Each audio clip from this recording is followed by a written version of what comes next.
온전히 거룩하시고 존귀하신 하나님께서 세상 만물을 창조하셔서 우리에게 주시고 누리게 하신 그 은혜에 이 시간 감사하시고, 더불어서 예수 그리스도를 통해서 죄 가운데 빠졌던 저희들을 구원하여 주신 그 놀라우신 은혜에, 그 사랑하심에 오늘도 기뻐하고 찬송함으로 영광 돌리는 복된 삶 되시기를 주님의 이름으로 축복합니다. 한 주간 평안하셨습니까? 저는 여러분들을 예배 시간에 주일에 뵈면 은혜를 받습니다. 세상이 얼마나 힘들고 어렵습니까? 또 지치기 쉬운 여름 특별히 맞았는데, 여러분들 그 모든 상황을 접어두고 하나님 앞에 나와서 예배하는 여러분들을 볼 때에 저는 은혜를 받습니다. 오늘 이 시간에 그 모든 상황을 접어두고 주님 앞에 나오신 여러분들이 오늘 하나님 예배를 통해서 베풀어 주신 그 은혜로 인해서 힘을 얻고 세상에 나아가 승리하는 선한 그리스도인 되시기를 다시 한번 주님의 이름으로 축복해 드립니다. 네, 오늘 읽은 말씀은요, 아브라함과 조카 롯 사이에서 일어났던 일입니다. 아브라함이 하나님의 부르심에 순종해서 갈대아 우르를 떠나서 가나안 땅으로 가게 되어집니다. 그때에 조카 롯도 함께 동행하게 되는데요, 그 조카 롯은 그의 아버지를 일찍 여의었습니다. 그래서 이 조카 롯을 아브라함이 마치 자식처럼 그렇게 데리고 다닌 겁니다. 그래서 가나안을 향해 갈 때도 같이 갔고, 또 애굽에 내려갈 때에도 또 이 롯이 함께 동행을 합니다. 다시 가나안으로 올라올 때에도 역시 이 롯은 아브라함과 함께 하게 됩니다. 그런데 놀라운 건 이 아브라함이 그렇게 하나님의 말씀에 순종하면서 다니다가 큰 부자가 됐습니다. 많은 자녀도 낳고, 그리고 특별히 많은 가축을 얻으면서 큰 부자가 됐어요. 그 아브라함 덕분에 그의 조카 롯도 부자가 된 거예요. 같이 아브라함 덕분에 많은 가축을 얻게 되면서 부자가 된 겁니다. 좋은 사람을 만나야 됩니다. 부자를 만나라는 것이 아니라 내 옆에 어떤 사람이 있는지 잘 보세요. 그 사람으로 인해서 내가 복을 받을 수도 있습니다. 바라기는 바로 여러분들이 그런 복을 전해줄 수 있는 그런 사람이 되었으면 합니다. 여러분들을 만나는 사람들이 마치 아브라함을 만난 롯과 같이 복을 받는 그런 은혜가 있으면 얼마나 좋겠습니까? 여러분들 옆에 있는 그 사람들로 인해서 여러분도 복받고, 여러분들로 인해서 그 사람들도 복을 받는, 오늘 이 자리에 있는 저와 여러분들이 서로 복을 전해줄 수 있는 그런 저와 여러분 되기를 주님의 이름으로 축복합니다. 이렇게 롯이 그의 삼촌 덕분에, 아브라함 덕분에 큰 부자가 됐는데 문제가 생겼어요. 가축들이 많아지니까 가축들이 먹고 마셔야 하는 풀과 물이 부족하게 된 겁니다. 제 지금 이 시간, 그러니까 이후의 사건들을 이렇게 생각하고 당시의 상황을 다시 생각해 보면 이 롯의 마음은 이 아브라함만 없으면 더 큰 부자가 되겠다라는 생각을 했을 것 같아요. 둘이 큰 부자가 돼서 같이 다니니까 그렇지 않아도 물과 풀이 부족한데 같이 다니니까 더 어렵잖아요. 아브라함 이 삼촌만 없으면 내가 가지고 있는 가축들이 물을 먹고 이 풀을 먹으면서 새끼도 낳고 그래서 잘 자라서 더 큰 부자가 될 수 있을 것이다 라는 생각을 했을 것 같아요. 마치 그것을 아는 듯냐, 마치 그것을 이 종들이 알았던 것처럼 사건이 발생합니다. 바로 이 물과 풀 때문에 사건이 발생을 했어요. 그의 종들이 서로 다투게 되어지죠. 그뿐만 아니라 그 종들만 아니라 가나안 사람들도 그들이 있었던 그 오게 되어진 그 풀과 물이 있는 바로 그곳에 함께 와서 물과 풀을 먹게 되어집니다. 목축업이 주업인데요, 서로 좋은 풀, 좋은 물을 마시겠다라고 하는 것은 너무나도 당연합니다. 이것이 부족할 때는 또 어떻게 보면 싸우는 것이 당연해 보여요. 그래야 살 거 아니겠습니까? 당시 상황이 그랬을 것 같아요. 야, 우리가 이 셈에 먼저 왔다. 그러니까 우리가 이걸 차지해야 되겠다. 또 한편에서는 야, 다 먹고 마셨잖아. 좀 가고 이제 우리가 좀 먹고 마시자. 그러면서 서로 옥신각신 싸우지 않았을까라는 생각을 합니다. 말다툼이 커졌고요. 결국에 이 소식을 들었던 아브라함과 그의 조카 롯이 그 싸움을 말리기 위해서 왔습니다. 잘 말려지지 않아요. 아브라함이 이 싸움을 결국 중재했고 말리긴 했습니다마는 그의 감정이 결코 좋지는 않았겠죠. 여러분, 완벽하게 그 갈등을 해소할 수 있는 방법이 무엇이었을까? 아브라함은 한 가지 선택을 하게 되어집니다. 당시의 갈등을 풀기 위해서 오늘 8절과 9절의 내용을 보시면 너와 나 사이에, 그러니까 아브라함과 조카 롯 사이에, 그리고 나의 목자들과 너의 목자들 사이에 이제 더 이상 다툼이 일어나서는 안 되겠다. 우리는 서로 한 핏줄이고 뿐만 아니라 옆에 다른 사람들도 있지 않느냐. 그러니 네가 왼쪽으로 가면 나는 오른쪽으로 가겠고, 네가 오른쪽으로 가면 나는 왼쪽으로 가겠다.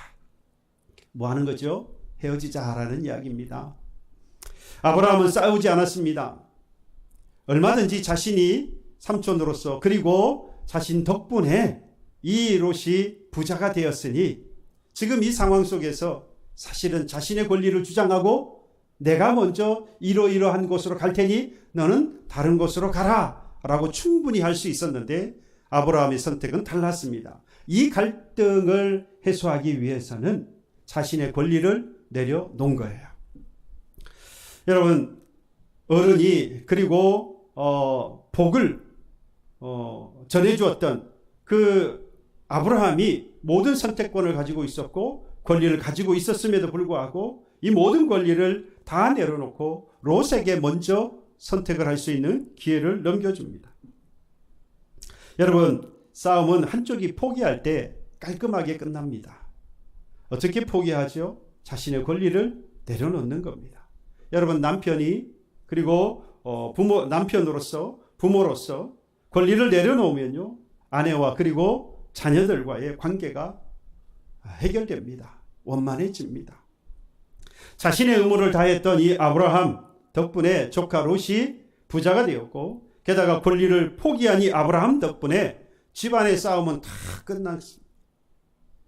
여러분, 이때에 하나님께서 누구의 손을 들어주셨을까요? 당연히 아브라함의 손을 들어주셨겠죠. 여러분, 바로 여기서부터 아브라함의 인생과 이 롯의 인생이 각각 달라진 것을 볼 수 있습니다. 아브라함은 완벽하게 성공하는 인생이 되고 롯은 완벽하게 실패한 인생이 되고 맙니다. 바로 여기서부터 시작된 거예요. 그러면 아브라함은 어떻게 해서 인생 성공의 길을 갈 수 있었고, 반면에 이 조카 롯은 어떻게 하다가 인생 실패의 길로 가게 되었는지 우리가 오늘 말씀을 통해서 살펴보고요. 바라기는 여러분들 모두가 다, 우리 교우들 여러분 모두가 다 인생 성공의 길로 갈 수 있는 여러분들이 되시기를 주님의 이름으로 축복합니다. 여러분, 결과적으로 이 두 아브라함과 그의 조카 롯은 갈라서게 됩니다. 아브라함의 제안을 들은 이 롯은 주저하지 않고 좋은 땅을 선택하게 되죠. 10절의 말씀에 보면 롯이 눈을 들어 요단 지역을 바라본즉 소알까지 온 땅에 물이 넉넉하니 여호와께서 소돔과 고모라를 멸하시기 전이었으므로 여호와의 동산 같고 애굽 땅과 같았더라. 여기서 눈에 띄는 두 가지가 있어요. 이 두 가지를 잘 보시면 이 아브라함의 조카 롯이 실패했던 이유가 바로 이 10절에 나옵니다. 먼저 요단 평지에서 소알까지 살펴보았더니 온 땅에 뭐가 넉넉했습니까? 물이 넉넉했다라고 했습니다. 문헌에 따르면요, 이 요단 평지부터 소알까지의 거리가 약 한 107km 정도 됩니다. 어마어마한 땅이죠. 그 땅에 살펴보았더니 물이 넉넉한 땅이더라라는 이야기예요. 지금 이 아브라함과 조카 롯이 헤어지게 되는 결정적인 이유는 바로 이 물 때문이잖아요. 그런데 이 요단 동편으로부터 소알까지 살펴보니까 너무나도 물이 풍성한 곳이더라 이겁니다. 당연히 그 땅을 선택하는 것이 당연합니다. 물이 넉넉한 이 땅을 결국 이 롯은 선택을 하지요. 여러분, 예나 지금이나 마찬가지입니다. 사람들이 정착하는 데 있어서 필수 조건들이 있는데 그 중에 하나가 물입니다. 물이 많으면 사람들이 모여들고요. 사람들이 모여들면 경제활동이 발생하게 되어지면 도시가 형성이 되어집니다. 그래서 지금도 주요 도시들을 보면 강들이 있어요. 뉴욕에 보면 헤드슨 강이 있죠. 런던에 보면 템스 강이 있죠. 파리에 보면 세인 강이 있습니다. 서울에 보면 한강이 있잖아요. 도시 문명이 발달하면서 자연스럽게 이 문화가 발달하고 이렇게 도시 문명인들이 발달하게 되어지면 또 안타깝게 뭐가 생기죠? 문명이 타락하기 시작합니다. 롯이 바로 그 타락한 문명에 노출이 되어집니다. 오늘 23장 다음 24장에 넘어가 보면 결국 이 롯이 선택했던 소돔과 고모라가 포함되어 있었던 바로 요단 동편으로부터 소할 그 땅 가운데에 누가 쳐들어오냐? 메소포타미아에서 5 왕족이 연합이 되어서 쳐들어옵니다. 그때에 이 소돔과 고모라 성을 비롯한 이 5 왕국이 도시가 점령을 당해요. 그래서 사람들이 포로로 붙잡혀가고 재산을 빼앗기게 됩니다. 그때에 이 아브라함의 조카 롯도 같이 포로로 잡혀가게 돼요. 재산도 빼앗겼습니다. 이 소식을 아브라함이 듣고 그의 군사 318명을 데리고 가서 싸워서 이깁니다. 그리고 조카 롯을 데려오고 그의 자식들도 그의 자녀들도 가족들도 그리고 빼앗겼던 재산들까지 다 가지고 돌아오게 되어져요. 여러분, 롯이 이런 실패를 했던 이유가 뭐겠습니까? 뭐만 보고 간 거죠? 보이는 물만 보고 따라갔던 겁니다. 여러분, 우리가 보이는 것을 무시하고 살아갈 수는 없습니다. 문제는 보이는 것만 믿고 따르다 보면 뭐가 생기죠? 정작 보아야 할 것들을 보지 못한다는 겁니다. 여러분, 눈에 보이는 수익만 보고 부동산이나 주식이나 그리고 코인 등 이런 걸 투자했다가 그렇게 낭패를 보기도 하고요. 연봉이라든지 또는 복지라든지 사옥이라든지 뭐 이런 것들을 보고 직장을 선택했다가 적응을 못해가지고 퇴사를 하는 경우도 봅니다. 외적인 조건만 보고 결혼을 서두르다가 원만하지 못한 결혼 생활을 하면서 소가리를 하기도 하고 또 결혼 생활을 지속하지 못하기도 합니다. 교회를 선택함에 있어서도 교회 명성이라든지 프로그램이라든지 또는 교회 건물이라든지 이런 것들을 보고 교회를 선택했다가 실망하고 떠나는 경우도 종종 볼 수 있습니다. 자기의 눈에 보이는 것에 따라 사는 것 자체가 나쁜 것이라고 말할 수는 없습니다. 우리는 분명히 보이는 것을 가지고 평가하고 결정하고요. 그리고 선택할 수밖에 없는 인간적 한계를 가지고 있는 것이 분명합니다.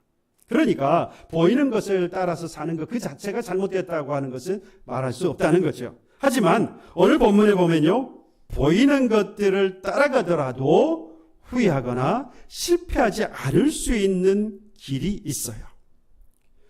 아브라함이 조카 롯이 비록 보이는 물, 자신의 현실이 지금 그 물이 필요해서 물이 넉넉한 그곳을 보고 갈 수밖에 없었다라고 할지라도 여러분, 그건 인간적인 관점이고 하나님께서 분명히 그곳을 가지 않을 수 있는 길을 후회하거나 실패하지 않을 수 있는 결정을 할 수 있는 길을 하나님께서 분명히 두셨다는 이야기입니다. 그게 바로 10절에 나오는 두 번째 눈에 띄는 상황이에요. 보십시다. 롯이 선택한 땅이 요단 평지에서부터 소알까지 온 땅에 물이 넉넉했습니다마는 그 다음에 뭐라 그러죠?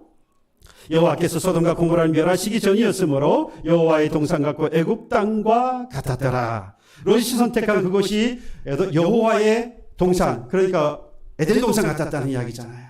그리고 뿐만 아니라 애굽 땅 같았다라고도 말씀했습니다. 물이 넉넉하니 여호와의 동산 같아요. 그렇죠? 에덴 동산 같습니다. 그러나 이 애굽 땅과 같았다라고 하는 의미는요, 크게 두 가지로 해석할 수 있습니다. 아브라함과 이 조카 롯도 분명히 알았어요. 그 땅이, 애굽 땅이 어떤 땅입니까? 비옥한 땅이라는 거. 예, 풍요로운 땅이라는 것을 이 조카 롯도 알았습니다. 아브라함도 알았어요. 또 한 가지 의미가 있습니다. 그곳에 이 애굽 땅에는 누가 없어요? 하나님이 없고 우상을 섬기는 땅이라는 것도 알았어요. 그러니까 이 애굽 땅이라고 하는 의미에는 마치 에덴 동산과 같다, 마치 여호와의 동산 같다라고 해서 물이 넉넉하고 풀이 있어서 아주 비옥하고 풍요로운 곳이다 라는 의미와 더불어서 하나님은 무엇을 보게 하셨습니까? 그곳에 하나님이 없이 뭐가 있는 곳? 우상을 섬기는 죄가 있는 곳이다라고 하는 것을 분명히 보여주셨다라고 하는 겁니다. 아브라함도 그의 조카 롯도 그 사실을 이미 알고 있었어요. 그런데 이 조카 롯은 뭘 따라갑니까? 그 두 가지를 다 보지 않고요. 하나는 무시하고 하나만 보고 갑니다. 기름지고 풍요로운 애굽만 보고 가는 거예요.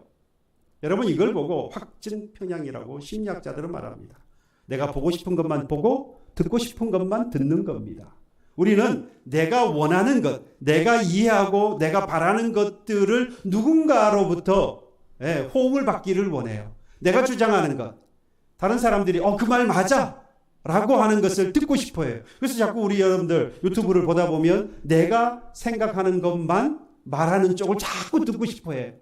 왜? 내가 생각하는 것이 옳다는 것을 인정받고 싶거든요. 누구나 다 그런 마음이 있습니다. 그런데 이러다 보면 분명히 우리는 실수를 하고 실패를 합니다.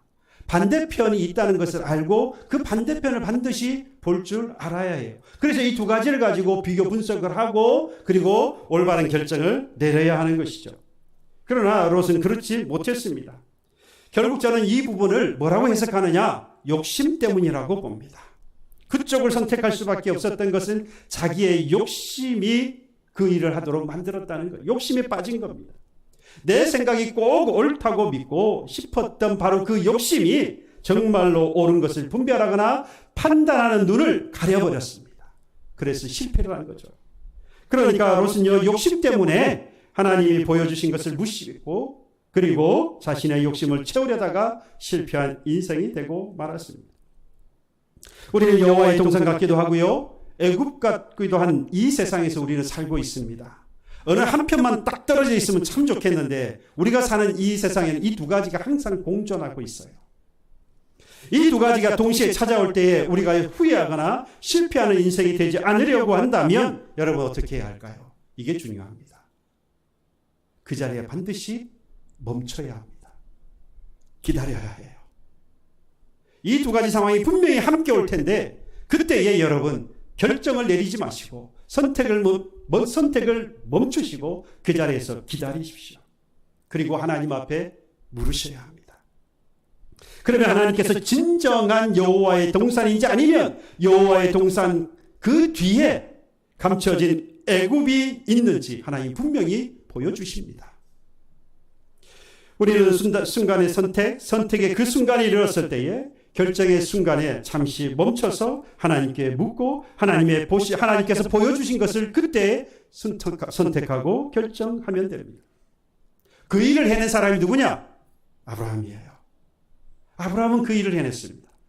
아브라함도 여러분 조카 롯과 똑같은 상황이잖아요. 그의 자식들이 있습니다. 먹여 살려야 하는 자식들이 있고요. 그의 가축들이 있습니다. 많은 가축들의 물이 필요하고 먹을 풀이 필요합니다. 롯과 똑같아요. 그러니 그의 입장에서 볼 때에 요단 평야에서부터 소알까지 그 보이는 넉넉한 그 물은 충분히 유혹의 대상이 되죠. 아브라함에게도 이건 충분히 필요했던 것들입니다. 탐나는 땅이에요. 그런데도 불구하고 아브라함은요, 조카 롯과 달랐던 두 가지 점이 있었습니다. 이것이 그를 믿음의 사람으로 만들었고 그리고 성공하는 인생이 되도록 했습니다. 바로 14절과 15절의 말씀이에요. 롯이 아브라함을 떠난 후에 여호와께서 아브라함에게 이르시되 너는 눈을 들어 너 있는 곳에서 북쪽과 남쪽 그리고 동쪽과 서쪽을 바라보라. 보이는 땅을 내가 너와 네 자손에게 주리니 영원히 이르리라. 아브라함이 먼저 하나님께 어느 땅을 달라고 요구하지 않잖아요. 그렇죠. 급한 마음에 조급한 마음에 하나님 이 땅을 주십시오라고 할 만도 한데 자녀도 있고 먹여야 할 가축들도 있는데 지금 지체할 시간이 없잖아요. 조급한 마음에 얼마든지 하나님 앞에 이 땅을 주십시오 저 땅을 주십시오 할 만도 한데 여러분 그렇지 않아요. 하나님이 아브라함을 찾아오셔서 지금 말씀하잖아요. 동서남북을 바라보라. 네가 보는 그 땅을 너와 네 자손에게 영원히 주리라. 그때까지 아브라함은 뭐하고 있습니까? 기다리고 있어요. 그때 하나님께서 찾아오신 것입니다. 여러분 우리가 실수하는 것 중에 하나가 바로 이겁니다. 하나님께서 먼저 찾아오시기 이전에 내가 먼저 모든 계획을 세웁니다. 그리고 준비를 해둡니다. 이렇게 하면 되겠다 저렇게 하면 되겠다 온갖 생각을 가지고 자기의 인생을 설계해놓고 그것들을 가득가득 채워놓습니다. 그러면 하나님께서 찾아오셔도, 그리고 찾아오셔서 일하시려고 해도 여러분 일할 수가 없어요. 지금 내가 계획을 세워놓고 그리고 준비해 놔서 내 인생을 다 채워놓았기 때문에 하나님이 찾아오시 더 이상 일할 수가 없는 겁니다. 때로는 하나님께서 일하시기 위해서, 그래서 우리가 준비해 놓고 우리가 계획했던 것들을 하나님께서 다 흔들어 버리시기도 합니다. 우리는 그때 뭐 하죠? 원망합니다. 하나님 이래도 됩니까? 사실은 내가 하나님의 일을 가로막고 있으면서 우리도 모르는 사이에 하나님이 왜 이러시냐고, 우리 모르는 사이에 하나님을 원망하고 불평하기도 합니다. 만약 여러분 아브라함이 이렇게 했다면 어떻겠습니까? 하나님이 찾아오셨는데 이미 아브라함이 다 돌아봤는 거예요. 예, 동서남북 다 돌아봤어요. 하나님, 내가 동쪽으로 가봤더니 바위가 있고요, 서쪽으로 가봤더니 맹수들이 들끓습니다. 내가 어디 나왔습니까? 하여간 저쪽으로도 가봤더니 거기에는 보니까 아주 강한 부족들이 있습니다. 또 저쪽으로 가봤더니 거기에는 너무 날씨가 더워서 사람이 살 수가 없습니다.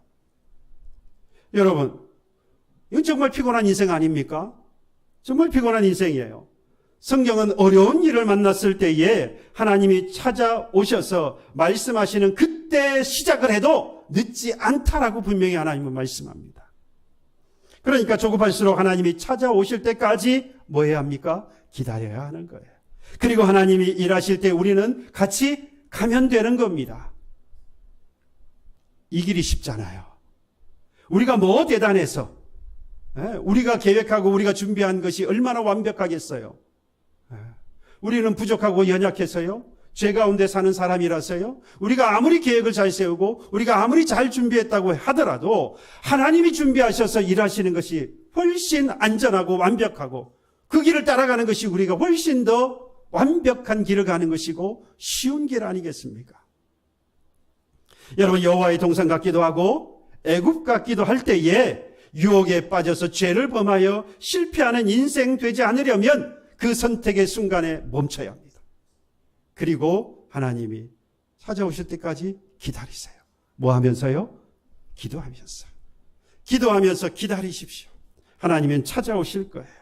그래서 내 계획과 내 준비가 먼저가 아니라 하나님께 묻고 기다리는 것이 먼저입니다. 하나님이 찾아오실 때에 기도하고 기다리는 바로 그에게 하나님께서 눈을 열어주십니다.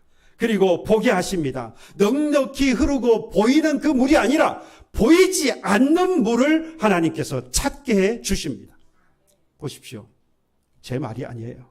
오늘 여호와의 동산 같기도 하고 애굽 같기도 한 유혹의 상태에서 이 선택을 미루고 기다렸던 이 아브라함에게 하나님께서 찾아오셨습니다. 그리고 네가 본 땅을 영원히 너와 너의 자손에게 주리라 라고 하시자 18절에 아브라함은 드디어 떠납니다. 그리고 떠나요.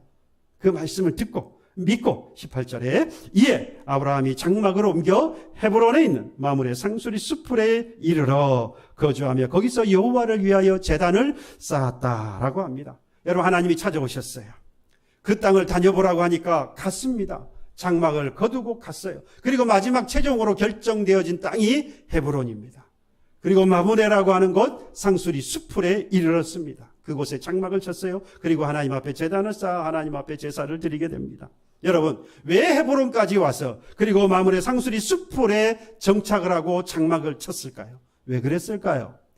오는 동안에 좋은 곳이 있었을까요? 없었을까요? 이 정도면 되겠다라고 하는 싶은 그런 곳이 있지 않았겠어요? 그럼에도 불구하고 이것들을 다 놔두고 헤브론 그리고 마므레 그곳에 있는 상수리 수풀에 그가 정착할 수밖에 없었던 이유, 그건 바로 상수리 나무 때문이었습니다. 상수리 나무라고 하는 것은 지금 우리가 아는 도토리 나무입니다. 키가 큰 나무죠. 근데 수풀을 이루었다고 그랬어요. 상수리 나무가 많다는 이야기입니다. 여러분, 이 말은 다시 생각하면 그 상수리 나무 있는 그 땅 밑에는 물이 있어요. 그 땅 밑에는 물이 있습니다. 보이지 않는 물이 바로 그곳에 있었던 겁니다. 아브라함은 그걸 볼 수 있었다라는 겁니다. 여러 사람들은요, 물이 있어야 나무가 자랄 수 있다라고 생각을 합니다. 그렇잖아요, 그죠? 그런데 물이 있으면 앞에서 본 것처럼 사람들이 모여듭니다. 경제 생활이 일어나고요. 그러면서 도시가 형성이 돼요. 나무가 자라는 게 아니에요. 사람들이 모여들고요. 도시가 발전을 합니다. 그래서 그 도시는 문명이 발달하면서 타락을 해요. 보이는 물을 따라가니까 도시가 타락하고 사람이 타락합니다. 보이지 않는 물에는요, 나무가 자라요. 여러분, 우리는 이 사실을 이 아브라함을 통해서 그리고 그의 조카 롯을 통해서 우리는 분명히 알아야 합니다. 물은요, 사람의 욕망 때문에 고갈되어지게 되어 있어요. 보이는 물은 말이죠. 그러나 보이지 않는 물은 마르지 않습니다. 결국 눈에 보이는 물로 인해 사람들은 욕망이 빠져서 결국 타락해서 타락한 가운데 죽습니다마는, 그래서 모두가 다 폐해가 돼서 죽습니다마는 아브라함은 그러지 않았습니다. 눈에 보이지 않는 물을 보게 되었어요. 뭘 통해서요? 상수리 나무를 통해서. 그 상수리 나무가 큰 나무가 있었다고 하는 건 그 뿌리를 깊게 내렸을 것이고 그 밑에는 흐르는 물, 마르지 않는 물이 그곳에 있다라고 하는 것을 이 아브라함은 알았던 거예요. 그래서 아브라함이 가는 곳마다 이 우물을 파면 물이 나오는 겁니다. 그 덕분에 그의 아들이었던 이삭은요, 그 아버지의 우물 덕분에 100배의 열매를 맺었다라고 했어요. 아브라함이 가는 곳마다 샘물을 파고 더 부자가 되는 겁니다. 성공하는 인생이 되어질 수 있는 길은 바로 이 마르지 않는 물을 볼 수 있는 것인데, 여러분, 그 마르지 않는 물, 하나님이 숨겨두셨던 그 물이기에 여러분 그 물을 발견한다는 것은 너무나도 어려운 일입니다. 그래서 하나님께서 뭘 두셨어요? 보이는 상수리 나무를 두신 거예요. 우리가 할 일은요, 보이지 않는 그것을 찾으려고 하는 노력이 아닙니다. 자꾸만 이 말씀을 가지고 보이지 않는 그 물을 찾아야 합니다라고 하는데 못 찾아요. 저도 그렇고 여러분도 그렇고 못 찾습니다. 다만 우리에게 부족하니까 하나님께서 보이는 상수리 나무를 두셨으니까 그 상수리 나무를 볼 줄 알아야 돼요. 그것이 무엇을 말하는지를 볼 수 있으면 되는 겁니다. 그 안에 무엇이 있을 겁니까? 하나님의 은혜가 흐르고 있을 거예요. 그래서 우리는 그 자리에 잠시 뭐 하라는 겁니까? 멈춰야 한다는 거예요. 잠시 멈추라는 신호를요, 어기고 멈추지 않고 지나가 버리면 사고가 납니다. 잠시 멈춰서 하나님께 물으십시오. 그리고 하나님이 찾아오셔서 인도하실 때까지 기도하며 기다리십시오. 그러면 하나님이 이미 예비해 두셔서 보이는 상수리 나무가 무엇인지를 우리로 하여금 깨닫게 해주십니다. 그 나무를 알고 볼 수 있는 눈을 오늘 그 선택의 길에서 기다리고 하나님이 찾아오실 때까지 기다리고 기도하면서 기다리는 바로 그 사람에게 그 영적인 눈을 주시는 거예요. 오늘 이 시간 여러분들 결단하시기 바랍니다. 주님, 제 눈을 열어주옵소서. 상수리 나무가 무엇인지를 알 수 있는 눈을 열어주옵소서. 보이는 것에 유혹에 빠지지 않게 하옵소서. 하나님의 인도하심을 따르게 하옵소서. 기도하며 기다릴 때에 하나님의 역사하실 것을 믿고 신뢰하며 따라가게 하옵소서. 이 믿음의 결단 위에서 하나님께서 여러분들의 삶에 마르지 않는 은혜의 샘을 열어주시고 약속하신 그 모든 것들을 이루어 주시는 하나님인 줄로 믿습니다. 이 복을 오늘 한 주간도 누리며 살아가는 저와 여러분 되기를 주님의 이름으로 축복합니다. 찬송하겠습니다. 찬송가 403